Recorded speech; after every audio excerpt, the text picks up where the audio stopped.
자, 반갑습니다, 여러분. 오늘은 열반사 단열재에 대해서 같이 한번 공부를 해보도록 하겠습니다. 자, 그 열반사 단열재는 주로 그 단열 작업을 할 때 이제 많이 사용을 하는데, 지금 리모델링 현장에 저희가 외 벽면으로 이렇게 보시는 것처럼 단열 작업을 했습니다. 이때 그 열반사 단열재라는 제품을 많이 이제 들어는 보셨을 건데, 중요한 거는 이 시공할 때 이 그 조인트 있는 부분, 열반사 단열재와 단열재 사이에 있는 요 부분이 제일 중요합니다. 그리고 예전에는 우리가 흔히 그 단열 작업을 어떻게 했냐면은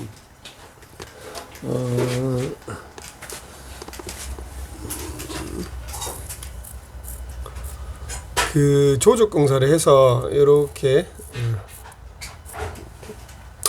0.5비를 쌓고 1.0비를 쌓아서 여기에 단열재를 이렇게 밀어 넣었습니다. 그래서 이 단열재를 이렇게 사이사이에 넣어서 벽돌 시공을 이렇게 해 왔어요. 이렇게 해서 이제 단열 작업을 해서 예전에는 구조체를 이렇게 세웠죠.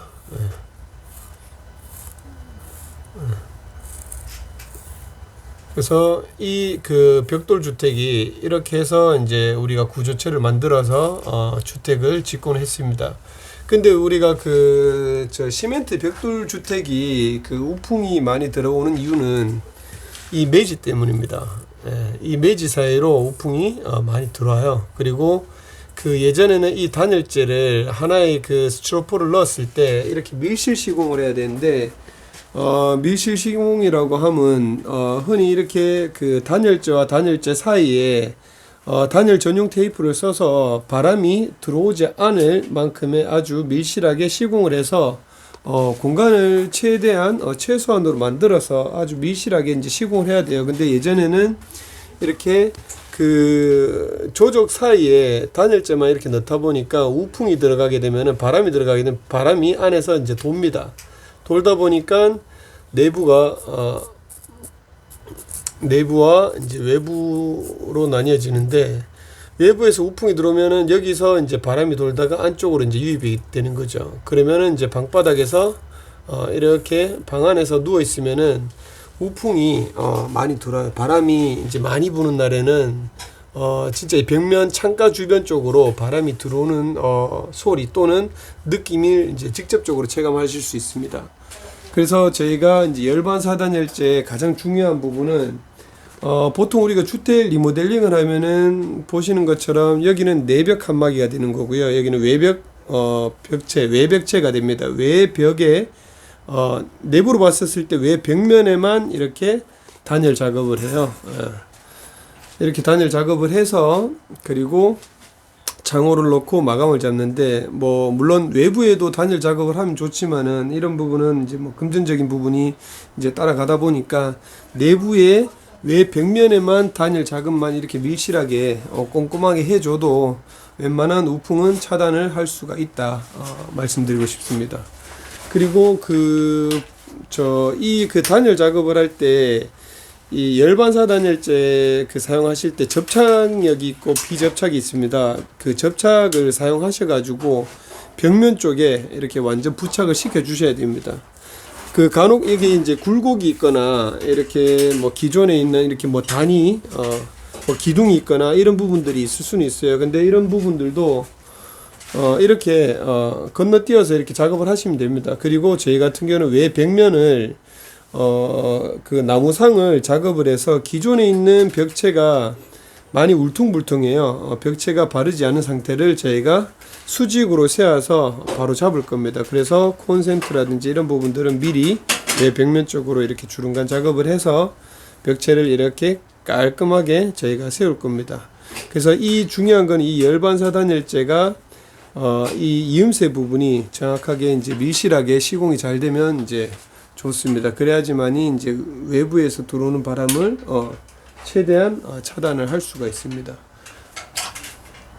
시공 방법은 간단합니다. 시공 방법은 지금 보시는 것처럼 저희가 바깥에 나가서 한번 설명드리겠는데, 여기 보이시는 이 눈금이 10cm예요. 가로 세로가 10cm입니다. 그리고 여기에 이제 굵은 눈금이 이제 50cm입니다. 10cm, 20cm, 30cm, 40cm, 50cm.